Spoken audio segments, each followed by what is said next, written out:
Ya estamos en vivo. Así Hola, pues es. buenas noches y sean bienvenidos a nuestro miércoles de Hablemos en Pijamas. El día de hoy, pues, nos tocan lecturas de los miércoles, en donde, pues, con motivo al día de mañana, que es el Día del Psicólogo, 20 de mayo, vamos a leer, vamos a ponernos un poquito egocéntricos y vamos a leer Narcisistas, somos narcisistas. narcisistas. Así Entonces, hasta el cansancio, nos amamos. vamos a leer pues nuestros libros favoritos, un poquito, a ver si pueden adivinar de qué libro se trata y pues de igual manera, pues vamos a dar como que una pequeña introducción de los libros que nos marcaron, que nos llevaron, vamos a estar como Peña Nieta, ¿no?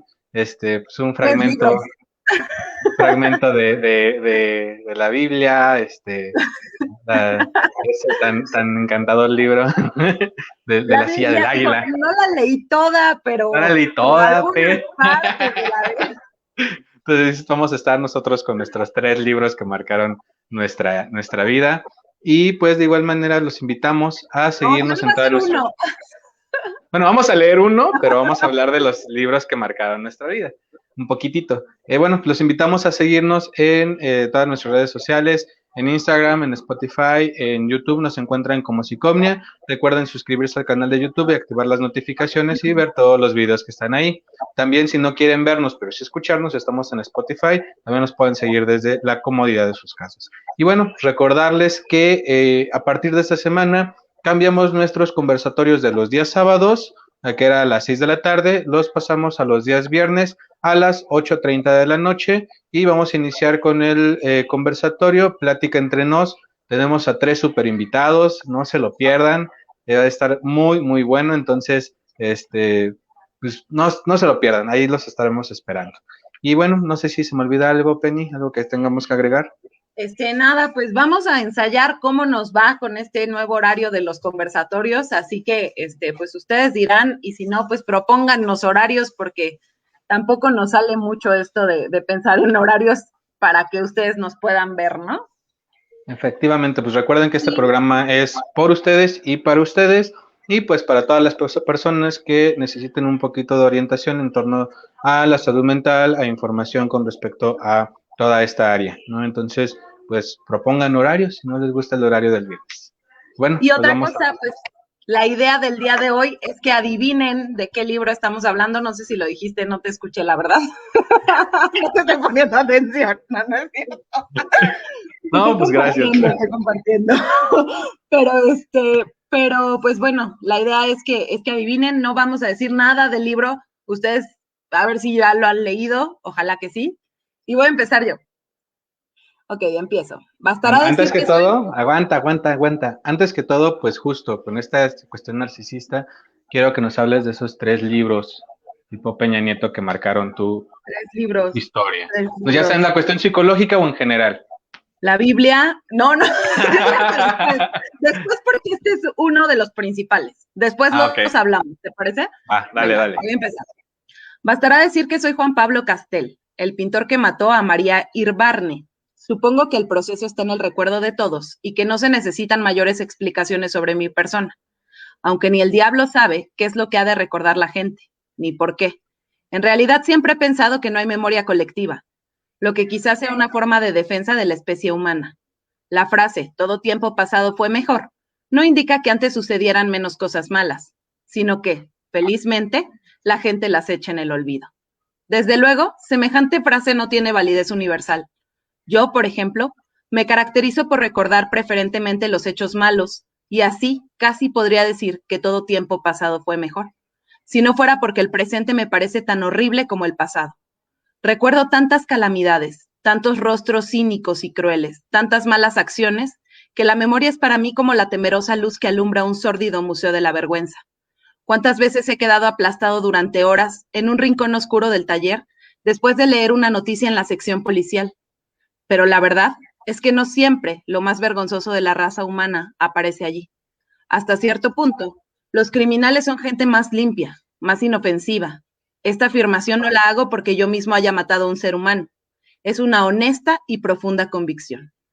¿Un individuo es pernicioso? Pues se lo liquida y se acabó. Eso es lo que yo llamo una buena acción. Piensen cuánto peor es para la sociedad que ese individuo siga destilando su veneno y que en vez de eliminarlo, se quiera contrarrestar su acción recurriendo a anónimos.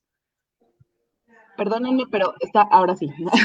Anónimos, maledicencia y otras bajezas semejantes. En lo que a mí se refiere, debo confesar que ahora lamento no haber aprovechado mejor el tiempo de mi libertad, liquidando a 6 o 7 tipos que conozco. Que el mundo es horrible. Es una verdad que no necesita demostración. Bastaría un hecho para probarlo. En todo caso, en un campo de concentración, un ex pianista se quejó de hambre y entonces lo obligaron a comerse una rata, pero viva. No es de eso, sin embargo, de lo que quiero hablar ahora. Ya diré más adelante, si hay ocasión, algo más sobre ese asunto de la rata. ¿Hasta aquí alguien sabe de qué estamos hablando? ¿De qué libro estamos hablando? No, pues yo creo que no, porque todavía no tenemos comentarios. Ay, aunque sea saluden. Pero bueno, pues si van sabiendo de qué libro, les invitamos a poner ahí los comentarios. Y si no, pues después ya en la repetición lo pueden ver y ponerse a jugar antes de llegar a esta parte del nombre. ¿Te parece bien? Ok, sigo. Como decía, me llamo Juan Pablo Castel. Podrán preguntarse qué me mueve a escribir la historia de mi crimen. No sé si ya dije que voy a relatar mi crimen y, sobre todo, a buscar un editor. Conozco bastante bien el alma humana para prever que pensarán en la vanidad. Piensen lo que quieran. Me importa un bledo. Hace rato que me importa un bledo la opinión y la justicia de los hombres. Supongan, pues, que publico esta historia por vanidad. Al fin de cuentas, estoy hecho de carne, huesos, pelo y uñas como cualquier otro hombre, y me parecería muy injusto que exigiesen de mí, precisamente de mí, cualidades especiales. Uno se cree a veces un superhéroe, hasta que advierte que también es mezquino, sucio y pérfido. De la vanidad no digo nada. Creo que nadie está desprovisto de este notable motor del progreso humano. Me hacen reír esos señores que salen con la modestia de Einstein o gente por el estilo. Respuesta, es fácil ser modesto cuando se es célebre. Quiero decir, parecer modesto. Aun cuando se imagina que no existe en absoluto, se la descubre de pronto en su forma más sutil, la vanidad de la modestia. ¿Cuántas veces tropezamos con esa clase de individuos? Hasta un hombre real o simbólico, como Cristo, pronunció palabras sugeridas por la vanidad, o al menos por la soberbia. ¿Qué decir de León Bloy, que se defendía de la acusación de soberbia argumentando que se había pasado la vida sirviendo a individuos que no le llegaban a las rodillas? La vanidad se encuentra en los lugares más inesperados, al lado de la bondad, de la abnegación, de la generosidad. Cuando yo era chico y me desesperaba ante la idea de que mi madre debía morirse un día, con los años se llega a saber que la muerte no solo es soportable, sino hasta reconfortante, no imaginaba que mi madre pudiese tener defectos. Ahora que no existe, debo decir que fue tan buena como puede llegar a serlo un ser humano. Pero recuerdo en sus últimos años, cuando yo era un hombre, cómo al comienzo me dolía descubrir debajo de sus mejores acciones un sutilísimo ingrediente de vanidad o de orgullo. Algo mucho más demostrativo me sucedió a mí mismo cuando la operaron de cáncer. Para llegar a tiempo tuve que viajar 2 días enteros sin dormir. Cuando llegué al lado de su cama, su rostro de cadáver logró sonreírme levemente, con ternura, y murmuró unas palabras para compadecerme. Ella se compadecía de mi cansancio, y yo sentí dentro de mí, oscuramente, el vanidoso orgullo de haber acudido tan pronto. Confieso este secreto para que vean hasta qué punto no me creo mejor que los demás. Sin embargo, no relato esta historia por vanidad. Quizá estaría dispuesto a aceptar que hay algo de orgullo o de soberbia. Pero ¿por qué esa manía de querer encontrar explicación a todos los actos de la vida? Cuando comencé este relato estaba firmemente decidido a no dar explicaciones de ninguna especie. Tenía ganas de contar la historia de mi crimen y se acabó. Al que no le gustara que no lo leyese. Aunque no lo creo, porque precisamente esa gente que siempre anda detrás de las explicaciones es la más curiosa. Y pienso que ninguno de ellos se perderá la oportunidad de leer la historia de un crimen hasta el final. Podría reservarme los motivos que me movieron a escribir estas páginas de confesión, pero como no tengo interés en pasar por excéntrico, diré la verdad, que de todos modos es bastante simple. Pensé que podrían ser leídas por mucha gente, ya que ahora soy célebre, y aunque no me hago muchas ilusiones acerca de la humanidad en general y de los lectores de estas páginas en particular, me anima la débil esperanza de que alguna persona llegue a entenderme, aunque sea una sola persona.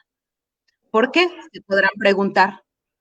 Apenas una débil esperanza si el manuscrito ha de ser leído por tantas personas. Este es el género de preguntas que considero inútiles. Y no obstante, hay que preverlas, porque la gente hace constantemente preguntas inútiles, preguntas que el análisis más superficial revela innecesarias. Puedo hablar hasta el cansancio y a gritos delante de una asamblea de 100,000 rusos. Nadie me entendería. ¿Se dan cuenta de lo que quiero decir? Existió una persona que podría entenderme, pero fue precisamente la persona que maté. Y pues aquí, a ver si hay... Bueno, nos dice Detsaní, no sé cuál libro es, pero suena muy interesante. Sí, Uy, está ya muy les voy a decir. interesante. Pero bueno, pues Al ahí final, al final. al final les diremos de qué libro se trata. De cualquier manera, pues si alguien ya lo sabe, puede ponerlo ahí en los comentarios. Y aparte mencionabas que pues este es uno de los 3 libros que marcaron Ese fue tu... el libro más importante para mí durante un momento de mi vida donde, o sea, creo que todo el mundo eh, estamos un poco lejanos de la lectura, del mundo de la literatura cuando somos jóvenes, ¿no? Cuando eres niño, te aburre horrores leer. Yo me acuerdo que, porque no te enseñan a hacerlo de manera correcta, ¿no? Como que te ponen a leer, la verdad es que yo recuerdo mucho cuando me pusieron a leer Platero y yo, por ejemplo, y lo odié, vomitaba, yo decía, leer es lo más asqueroso que hay en el mundo. A mí no me gustan las historias cursis, como lo pueden ver. Y lo he dicho muchas veces, ¿no? O sea, a mí me gustan estas cosas que mueven mucho. Y y pues claro, yo tenía como asociada la lectura con estas, pues estos cuentos que te dan para niños que no eran agradables. Cuando descubrí este libro, empecé a leer muchísimo, pero antes de eso, pues sí, los cuentos de los hermanos Grimm, por ejemplo, también fueron como muy importantes en una etapa ya mucho más grande, como de 12, 13 años que empecé a leer, pero este libro me marcó la vida. Perfecto. Bueno, fíjate que yo estoy en la misma situación con este libro que voy a leer. Igual, fue en un momento, a mí sí me gustaba leer, igual y no leo bien, pero siempre me ha gustado leer. Y creo que este libro para mí en esa etapa, que fue la secundaria, que fue la preparatoria, para mí fue muy significativo. Me sentí muy identificado y ahí encontré inclusive pues esta etapa de la depresión, ¿no? Y entonces me llegó mucho y me percaté que sí existía, que sí era un problema y que, oh, sorpresa, pues posiblemente yo lo vivía, ¿no? Pero bueno, ahí les va, traten de adivinar de qué libro se trata y si lo saben, pues lo ponen en los comentarios. El día, ya, perdón. El día había transcurrido del modo como suelen transcurrir estos días. Lo había malbaratado. Lo había consumido suavemente con mi manera primitiva y extraña de vivir. Había trabajado un buen rato, dando vueltas a los libros viejos. Había tenido dolores durante 2 horas, como suele tenerlos la gente de alguna edad. Había tomado algunos polvos y me había alegrado de que los dolores se dejaran engañar. Me había dado un buen baño caliente, absorbiendo el calorcillo agradable. Había recibido 3 veces el correo y hojeado las cartas, todas sin importancia, y los impresos. Había hecho mi gimnasia respiratoria, dejando hoy por comodidad los ejercicios de meditación. Había salido de paseo 1 hora y había visto dibujadas en el cielo bellas y delicadas muestras de preciosos cirros. Esto era muy bonito, igual que la lectura en los viejos libros, y el estar tendido en el baño caliente. Pero en suma, no había sido precisamente un día encantador. No había sido un día radiante de placer y ventura, sino simplemente uno de estos días, como tienen que ser, por lo visto por mí, desde hace mucho tiempo los corrientes y normales. Días mesuradamente agradables, absolutamente llevaderos, pasables y tibios, de un sueño de descontento y de cierta edad. Días sin dolores específicos, sin preocupaciones especiales, sin verdadero desaliento y sin desesperanza. Días en los cuales pueden meditarse tranquilidad y objetividad, sin agitación ni miedos. Hasta la cuestión de si no habrá llegado el instante de seguir el ejemplo del célebre autor de los espíritus y sufrir un accidente al afeitarse.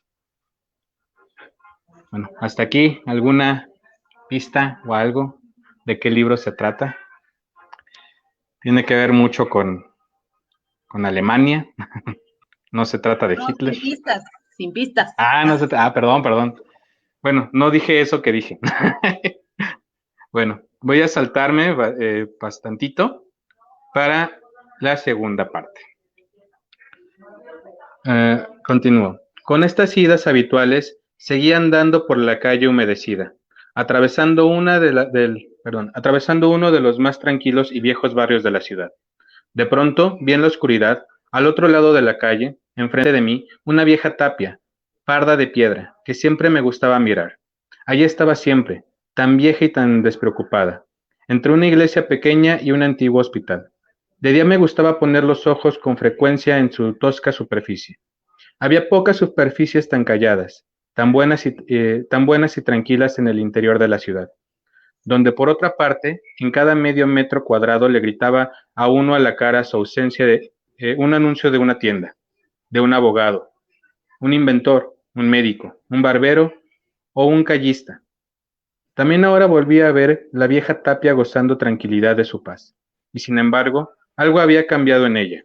Vi una pequeña y linda puerta en medio de la tapia, con un arco ojival, y me desconcerté, pues no había ya en realidad si esta puerta había, pues no sabía ya en realidad, perdón, si esta puerta estaba ahí siempre, o si la habían puesto recientemente. Vieja parecía, sin duda, viejísima. Probablemente la pequeña entrada cerrada, con su puerta oscura de madera, había servido de paso hace ya siglos a un soñoliento patio conventual, y todavía hoy servía para lo mismo, aun cuando el convento ya no existía.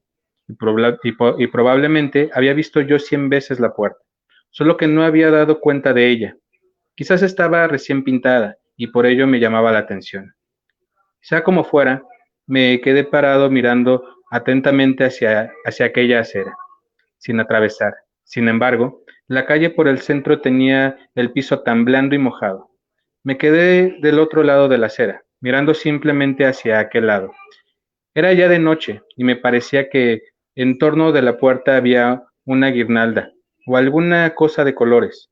Y entonces al esforzarme por ver con más precisión, distinguí sobre el hueco de la puerta un escudo luminoso, en el que me parecía que había algo escrito. Apliqué con afán los ojos y por fin atravesé la calle, a pesar del lodo y del barro. Entonces vi sobre la puerta, en el verde perduzco y viejo de la tapia, un espacio tenue, iluminado, por el que corrían y desaparecían rápidamente letras móviles de colores. Volvían a aparecer y se esfumaban. También han profanado, pensé, esta vieja y buena tapia para un anuncio luminoso. Entra, Entre tanto, descifrar algunas de las palabras fugitivas eran difíciles de leer y había que adivinarlas en parte. Las letras aparecían con intervalos desiguales, pálidas y borrosas, y desaparecían inmediatamente. El hombre que quería hacer su negocio con esto no era hábil, era un lobo estepario, un pobre diablo. ¿Por qué ponía un juego de letras aquí, sobre esta tapia, en la calleja más tenebrosa de la ciudad vieja, a esta hora, cuando nadie pasa por aquí? ¿Y por qué eran tan fugitivas y ligeras las letras, tan caprichosas y tan ilegibles? Pero ya lo logré, conseguí atrapar varias palabras. Unas decían de otra que unas detrás de otras que decían: teatro mágico, entrada no para cualquiera, no para cualquiera. Intenté abrir la puerta. El viejo y pesado picaporte no cedía en ningún esfuerzo. El juego de las letras había terminado. Cesó de pronto, tristemente como consciente de inutilidad. Retrocedí algunos pasos y me metí en el fango hasta los tobillos. Ya no aparecían más letras. El juego se había extinguido. Permanecí mucho rato de pie al lado y esperé en vano. Luego, cuando ya hube renunciado y estaba otra vez sobre la acera, cayeron por delante de mí un par de letras luminosas de colores sobre el espejo del asfalto. Leí: solo para locos.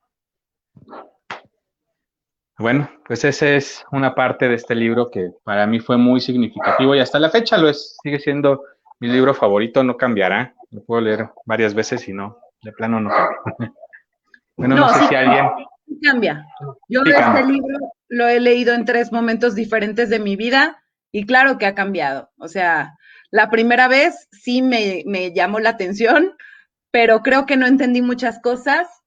La segunda vez entendí como un poco más, pero ya esta última vez que lo leí, que fue hace poco, me di cuenta de muchísimas cosas más que estaban como en lo inconsciente, como tantas alusiones que hay, por ejemplo, al psicoanálisis en este libro. Y yo dije, claro, o sea, ahora entiendo por qué ese es mi libro favorito, ¿no? Ha sido algo muy como reconfortante leerlo actualmente y darme cuenta de todo esto que uno viene cargando, ¿no? Entonces, bueno, pues ya nadie le atinó, vamos a decir cuáles son los libros. Vale, pues Este, inicias.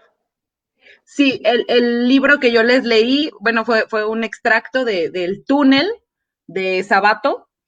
Es un librazo.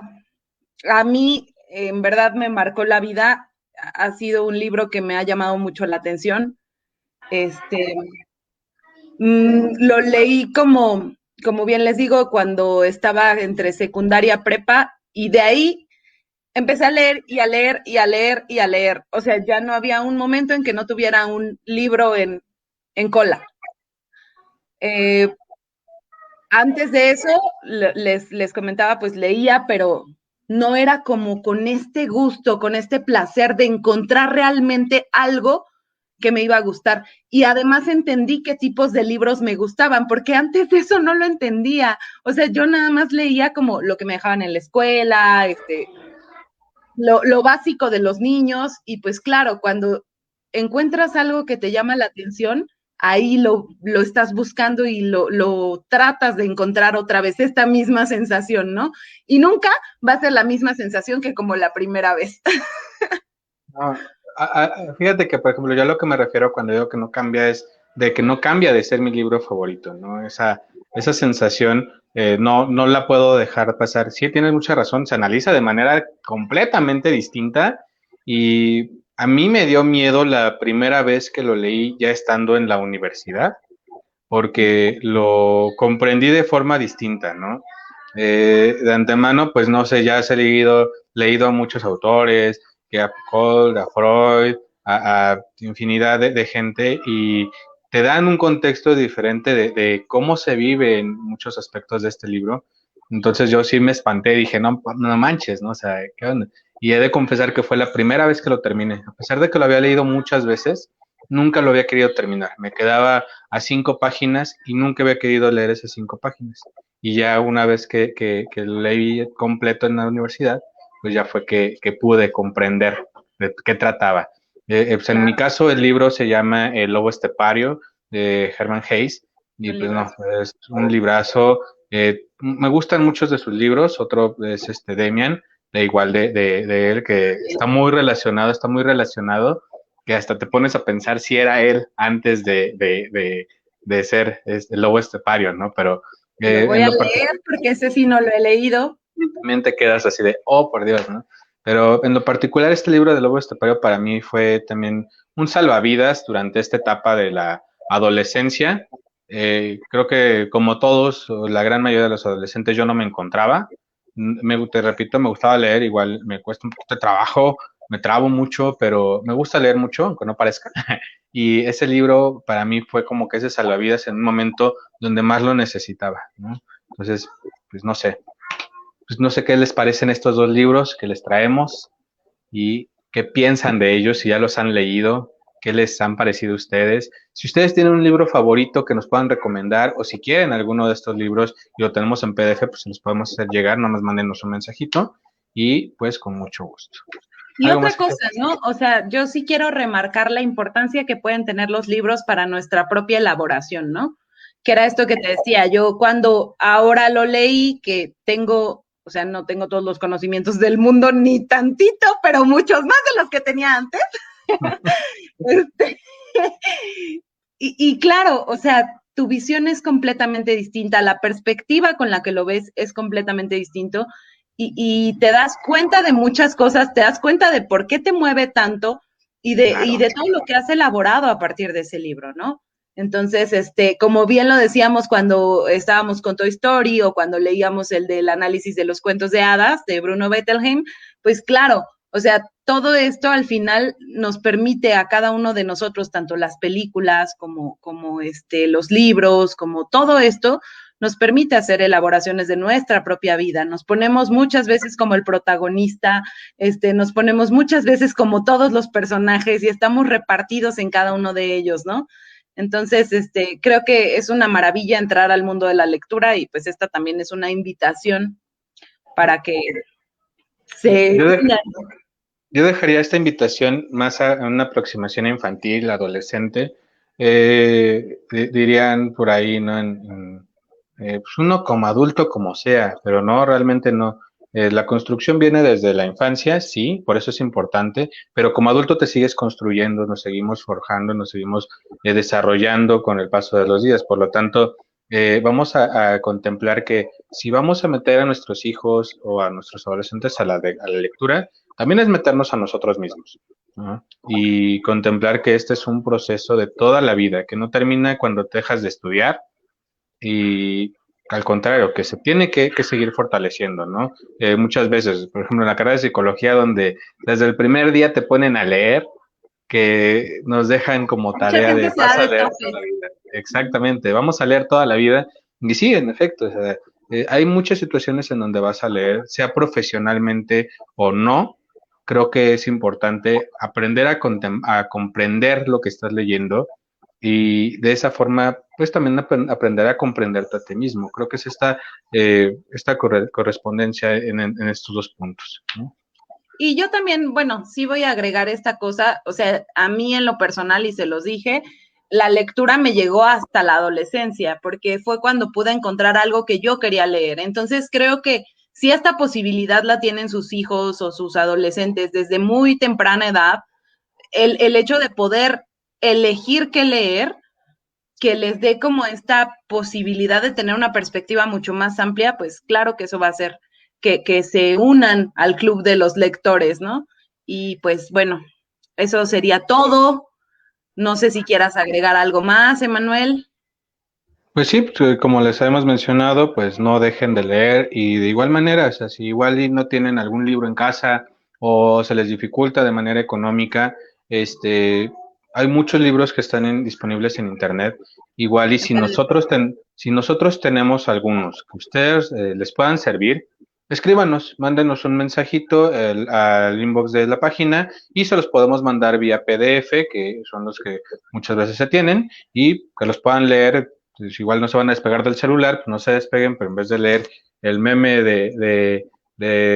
no sé, de tal cosa que sea el que esté ahorita, pues léanse un libro ahí en el celular, ¿no? Y pues bueno, vamos a invitarlos de nuevo al conversatorio. Les recordamos que cambiamos de horario, nos vemos ahora los días viernes en punto, no en punto, a partir de las 8:30 de la noche, igual por Facebook Live en la página de Psicomnia.